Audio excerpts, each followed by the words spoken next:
J'ai soif de ta présence, divin chef de ma foi. Dans ma faiblesse immense, que ferais-je sans toi? Chaque jour, à chaque heure, j'ai... Voilà. Mais donc voilà, j'ai repris le rôle de Lilo, donc d'être antenne ici, à l'église de Carnières. D'abord, il est venu me voir, j'ai réfléchi, j'ai été voir un petit peu ce qu'était exactement Porte Ouverte, et quand j'ai vu toutes les belles choses que Dieu peut faire pour eux, je me suis dit, ah oui, je veux vraiment être le porte-parole de ces chrétiens persécutés. Alors, en fait, Porte Ouverte essaye d'une fois par an que l'antenne puisse parler à son église, et donc il nous envoie tout un PowerPoint. Bon, moi, je l'ai eu, j'ai fait un petit peu à mon idée parce que c'est la première fois que je le faisais. Donc, il nous envoie déjà un verset biblique qui est un petit peu la suite de ce que Ruben nous a parlé, parce qu'en fait, c'est Romains 8, 35, 39, et Ruben a parlé de Romains 8, 34. Alors, donc, voilà. Qui nous séparera de l'amour de Dieu? Serait-ce la détresse, l'angoisse, la persécution, la faim, le dénouement, le danger ou l'épée? De fait, il est écrit, c'est à cause de toi qu'on nous a mis à mort à longueur de journée, qu'on nous considère comme des brebis destinées à la boucherie. Au contraire, dans tout cela, nous sommes plus que vainqueurs, grâce à celui qui nous a aimés. En effet, j'ai l'assurance que ni la mort, ni la vie, ni les anges, ni les dominations, ni le présent, ni l'avenir, ni les puissances, ni la hauteur, ni la profondeur, ni aucune autre créature ne pourra nous séparer de l'amour de Dieu manifesté en Jésus-Christ, notre Seigneur. Voilà. Alors, je vais vous parler un petit peu de l'histoire de Porte Ouverte. Donc, Porte Ouverte a commencé en 1955 par un certain André Vanderbilt, qui est parti dans les pays communistes, dans les pays de l'Est, et il allait distribuer des Bibles. Alors, il l'a fait plusieurs années, et il a même écrit un livre qui s'appelle « Le contrebandier de Dieu ». Alors, en 1993, c'est devenu plus ou moins Porte Ouverte, et là, ils ont commencé à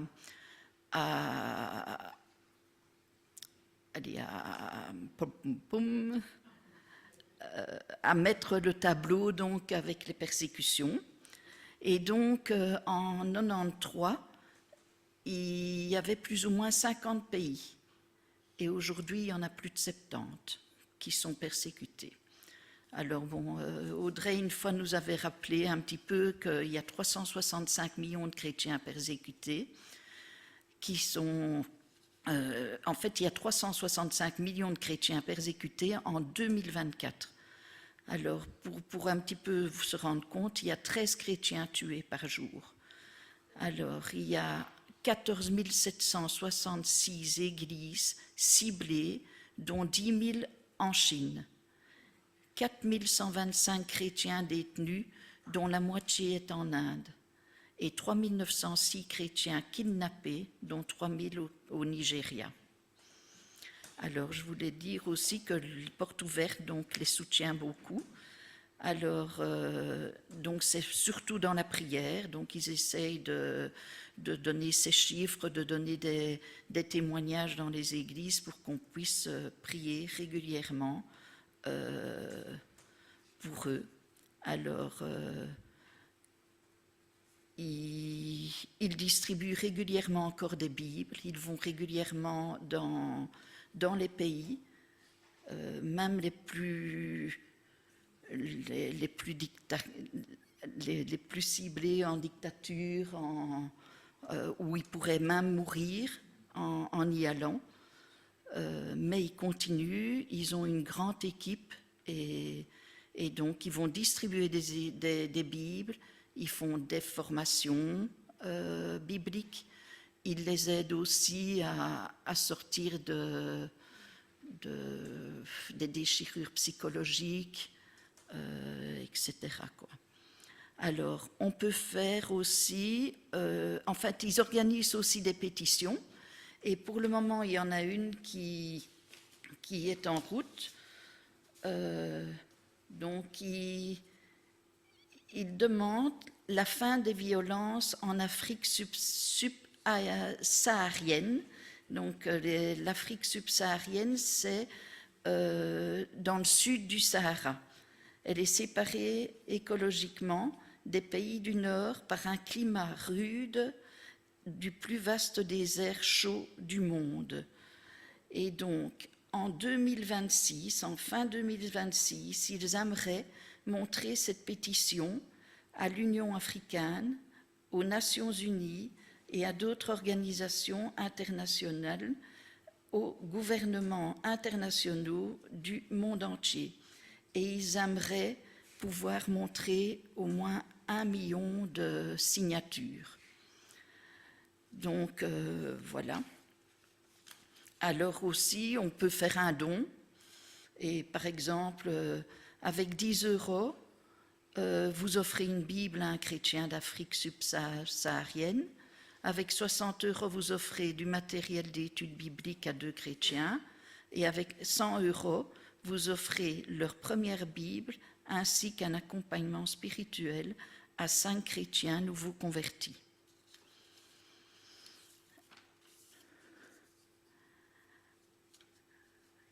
Alors, nous allons voir maintenant les témoignages, dont un qui est en vidéo, la vidéo de Barnabas.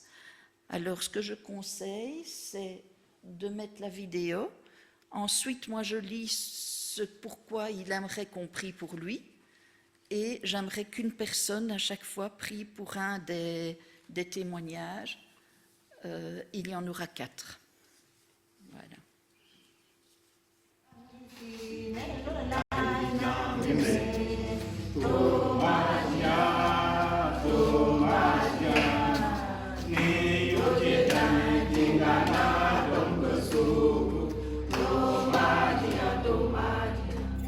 Autour de minuit, des extrémistes Fulani sont arrivés avec des lampes torches, cherchant des gens à tuer. Mon frère a bloqué la porte pour les empêcher d'entrer. Ils lui ont tiré dessus à travers la porte.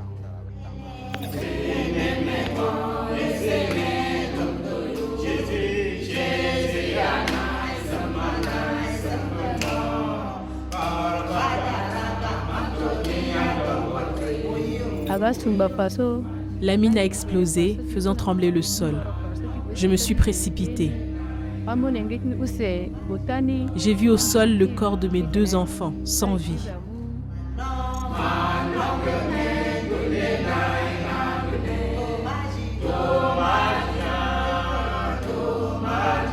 Les djihadistes nous ont allongés sur le sol. Ils ont dit qu'ils allaient nous rassembler dans l'église, tout asperger d'essence et mettre le feu. C'est là qu'ils ont tué ma femme. Elle portait notre fils de 9 mois sur le dos.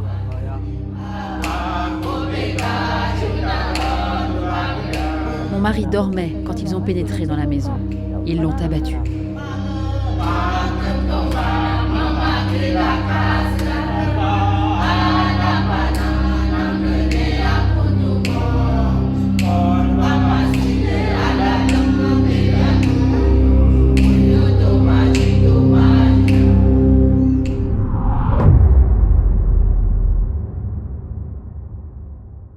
Dans la Bible, Jésus nous dit « S'ils m'ont persécuté, ils vous persécuteront ».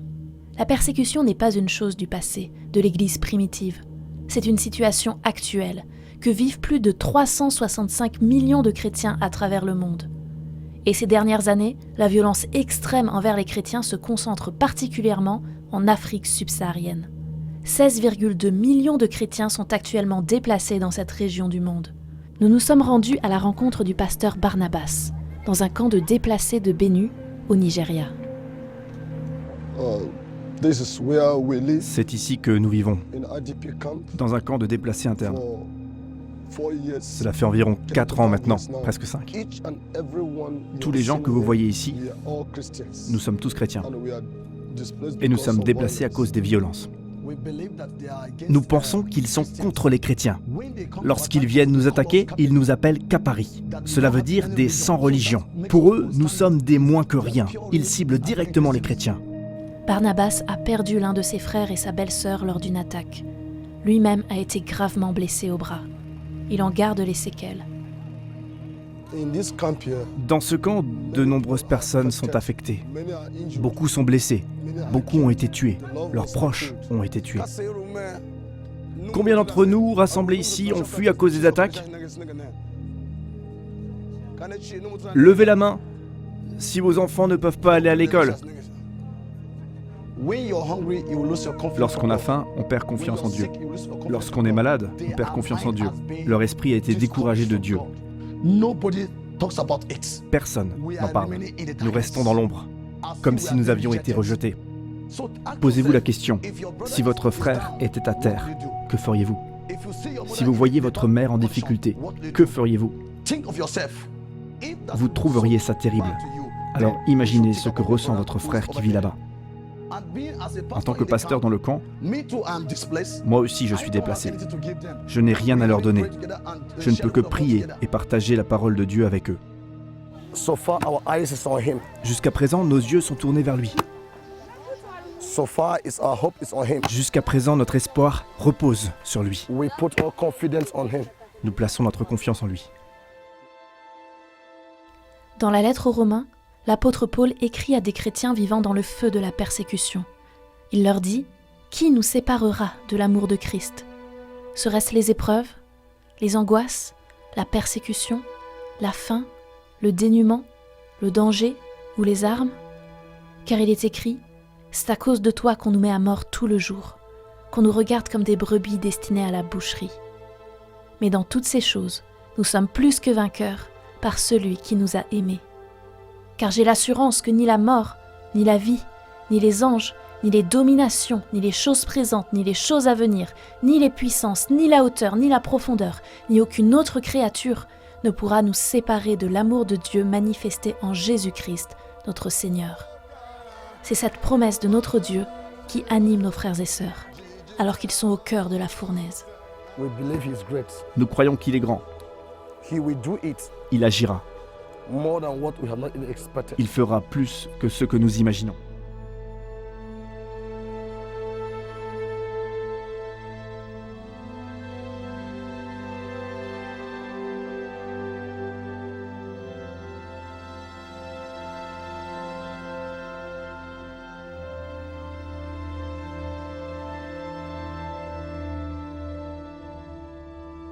Le pasteur Barnabas a été brutalement attaqué par des militants, Peuls, qu'on appelle ça, dans le nord du Nigeria. Son frère, sa belle-sœur ont été assassinés et lui-même a subi de terribles blessures. Aujourd'hui, Barnabas est le pasteur de milliers de chrétiens dans l'un des nombreux camps de personnes déplacées au Nigeria.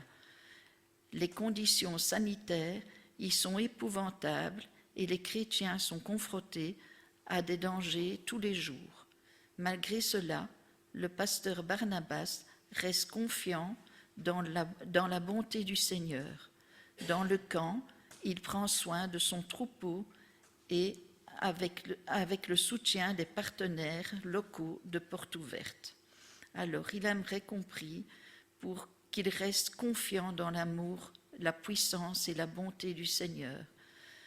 Il demande de prier aussi pour que les chrétiens déplacés guérissent de leurs blessures physiques et psychologiques et puissent un jour rentrer chez eux. Priez aussi que les militants Pulse et les autres persécuteurs se détournent de la violence et choisissent de suivre Jésus.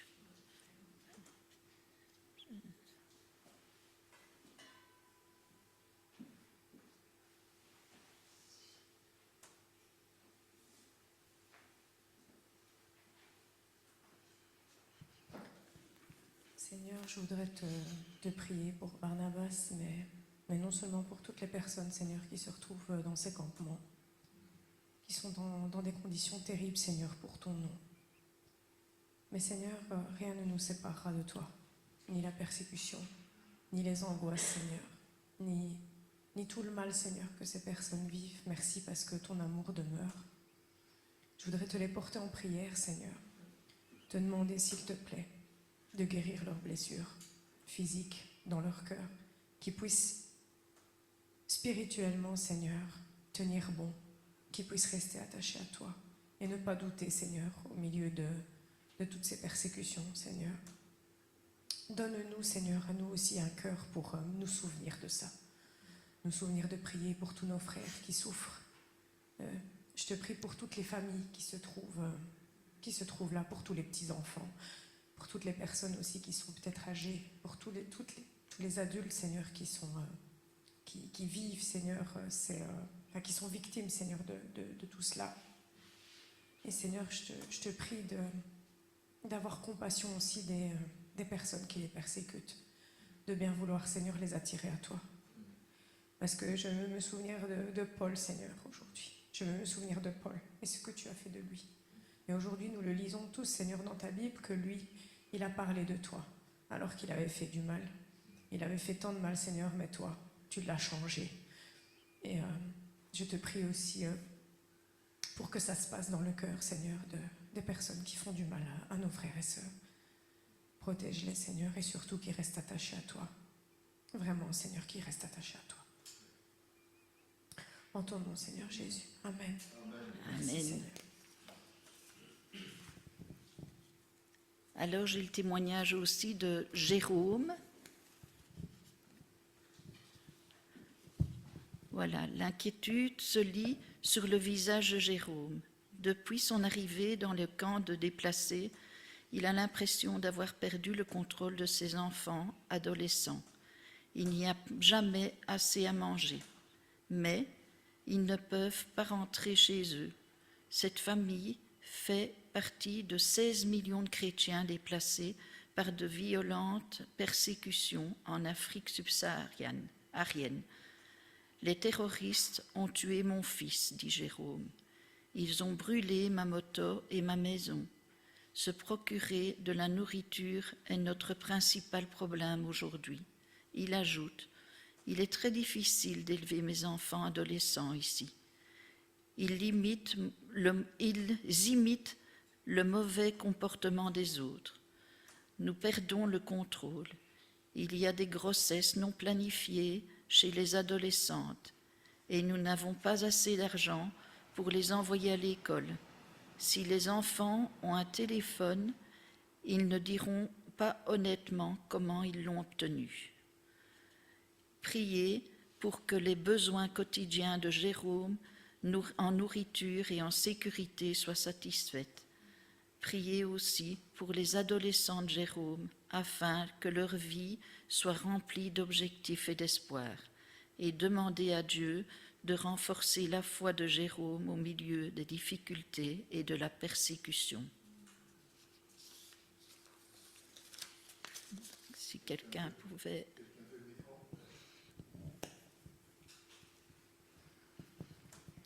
Seigneur notre Dieu, bien-aimé, nous pouvons imaginer ce que toutes ces frères et sœurs souffrent au travers de la persécution et aussi pour beaucoup au travers de la famille,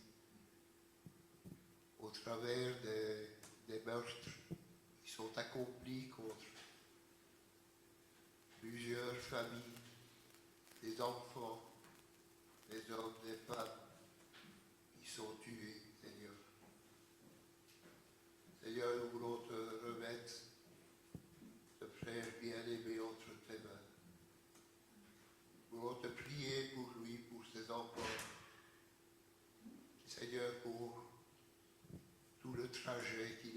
traversent cette souffrance, ces épreuves, ces difficultés. Seigneur, nous voulons te les déposer au pied de la croix. Nous qui vivons, Seigneur, dans des pays où tout nous est autorisé, eux, tout leur est interdit. Seigneur, nous te les déposons au pied de la croix, en te demandant, Seigneur, que tu les accompagnes dans leur souffrance. Dans le nom béni de notre Seigneur, nous t'en prions. Amen.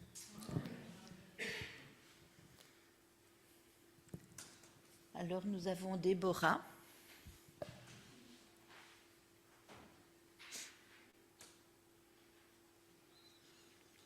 Voilà. Ils ont tué mon mari, dit Déborah, en essuyant ses larmes de ses yeux. Il était réparateur et dormait dans son atelier pour le garder. Quand je suis arrivée, j'ai trouvé du sang partout. Ils l'avaient frappé avec un marteau. Ce père de 5 enfants a été assassiné par le groupe rebelle islamique des forces démocratiques alliées en raison de sa foi chrétienne. Déborah a fui et vit aujourd'hui dans un camp de réfugiés avec ses enfants, mais elle est traumatisée et en deuil, et elle ne peut pas s'occuper de sa famille sans soutien. Je pleure encore beaucoup, dit Déborah. Je ne suis pas capable de faire le moindre travail. Je n'ai pas la force de me nourrir même moi-même. Alors je dépends des autres. Je vis par de la grâce. Je suis devenue une personne pitoyable. Demandez à Dieu, pour prier, donc demandez à Dieu de réconforter Déborah aujourd'hui, qu'elle sache que le Seigneur veille sur elle. Élevez les enfants de Déborah devant Dieu et priez pour leur avenir, et priez pour la restauration de Déborah alors qu'elle participe aux séances de guérison des traumatismes offertes par Porte Ouverte. Voilà.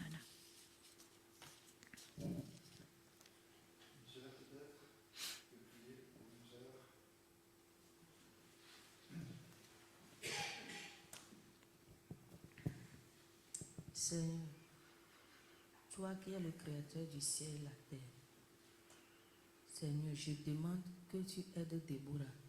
Touche le cœur des Touaregs qui sont très barbares, Seigneur. Calme-les. Je suis mère.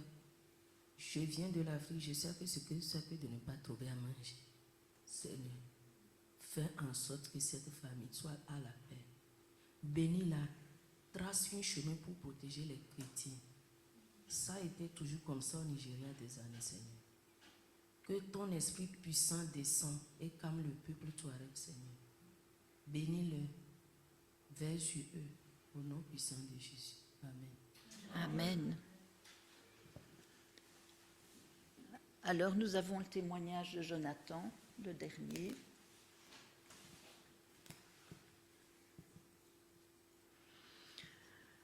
Jonathan tient une précieuse photo de famille.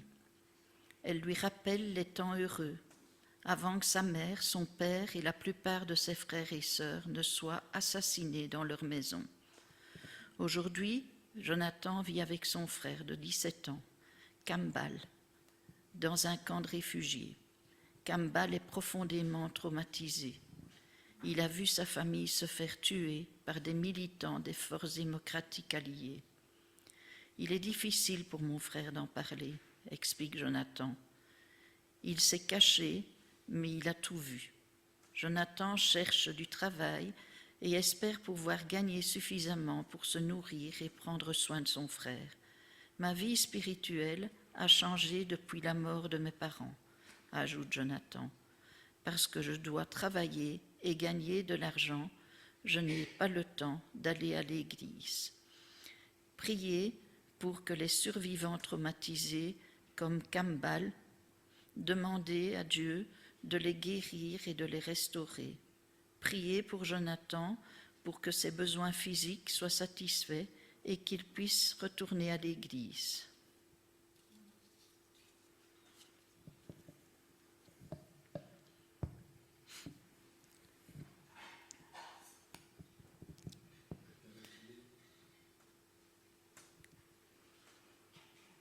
Je vais prier. Ah ben, j'ai le micro. Oui, Seigneur, nous savons que tu es à côté de tous ces chrétiens persécutés. Tu fais tant de merveilles, Seigneur. C'est vrai qu'ils vivent dans la terreur, qu'ils voient des choses tellement horribles, mais tu es là. Et tu travailles toujours, parce qu'ils se convertissent et ils croient en toi. Et Seigneur, je te prie pour Jonathan, qui est là seul avec son frère. Ils sont traumatisés, Seigneur, de la mort de leurs parents. Et Seigneur, vraiment, nous te demandons de leur faire du bien, d'être avec eux, qu'ils puissent persévérer, Seigneur, dans leur foi et qu'ils puissent continuer à grandir. Seigneur, donne-leur tout l'amour qu'ils ont besoin. Amen. Alors, maintenant, nous allons voir l'index des persécutions.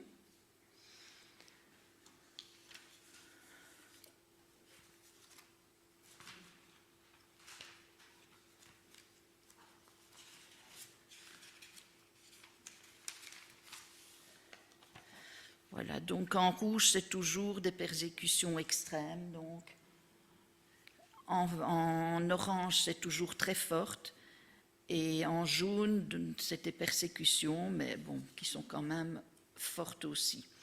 Alors, je vais vous parler plutôt de la Corée du Nord, qui est un des premiers pays persécutés. Voilà, c'est tout en haut à droite, c'est le numéro 20, le premier, hein, le 1. Voilà. Donc, la Corée du Nord, son dirigeant, c'est Kim Jong-un. Il y a 26 millions d'habitants. Il y a 400 000 chrétiens. Alors, il règne une dictature communiste dans ce pays. Dans ce pays, quand on est chrétien, on est considéré comme des criminels politiques et envoyé dans des camps de travaux forcés et même parfois exécutés. Ils n'ont aucune liberté de penser, tout doit tourner autour du dirigeant Kim Jong.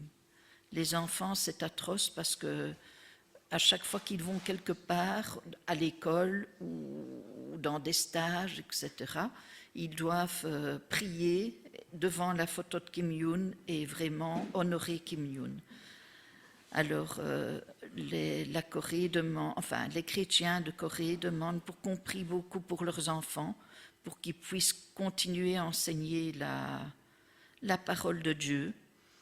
Et donc, ils restent aussi fermes dans leur foi et que Kim Jong que Dieu puisse lui changer son cœur et devenir plus tolérant au niveau des religions. Alors en deux, bien sûr, c'est la Somalie. Donc Barnabas, on a lu son témoignage, vient de Somalie. Puis en trois, c'est la Libye et bon, ainsi de suite, quoi. Voilà. Alors,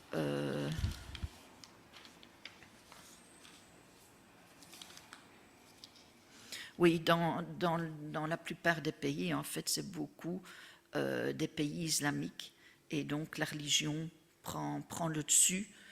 Et donc, ils ne veulent pas d'autre religion que l'islam. Et c'est ça qui se passe souvent, c'est que les islamiques persécutent, tuent même les chrétiens. En Somalie, en fait, une fois qu'on est chrétien et qu'on le sait, on tue vraiment toute la famille. C'est terrible, quoi. Mais, comme je disais tout à l'heure, Dieu est bon et il continue à agir et il y a toujours des gens qui se tournent vers Dieu et donc il faut prier pour eux. Alors, en conclusion, je mets « Soyons l'expression de l'amour de Dieu pour les chrétiens persécutés ». Et alors, je propose de chanter un chant, parce que il faut se rappeler aussi que Jésus a été persécuté, mais surtout pour l'amour pour nous, par amour pour nous plutôt. Voilà. Merci.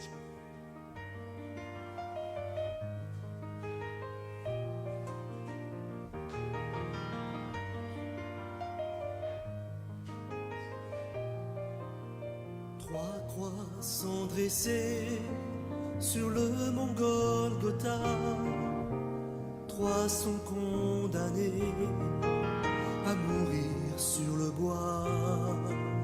Ce sont deux brigands payant pour leur forfait, et un innocent, quel mal a-t-il donc fait? La croix c'était pour moi, la croix c'était pour moi. Son infamie, son agonie, c'est le prix de mon péché. Oh quel immense amour, oh quel immense amour. Pour un pécheur, toi le Seigneur, tu t'es donné pour moi.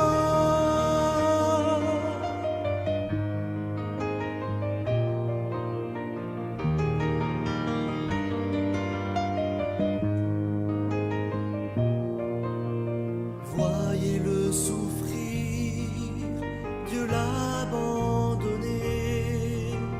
Voyez-le mourir, expiant nos péchés. Tout est accompli, l'agneau est immolé. Tout est accompli, le voile est déchiré. La croix c'était pour moi, la croix c'était pour moi.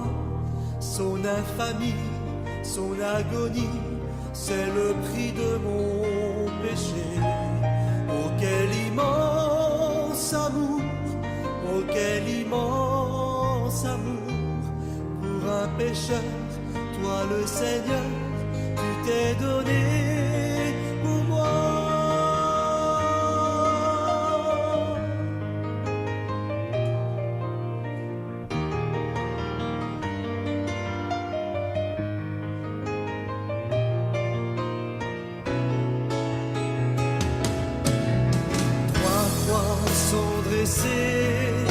Sur le mont Golgotha, trois croix sont dressées, et l'une était pour moi.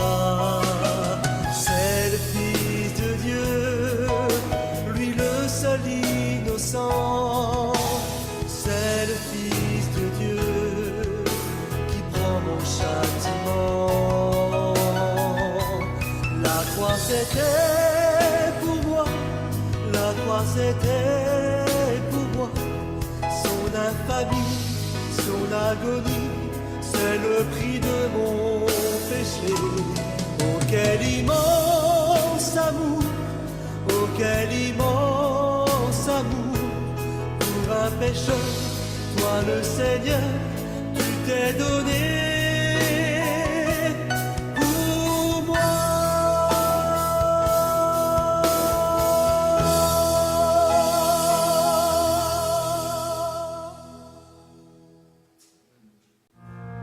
Sous la pression,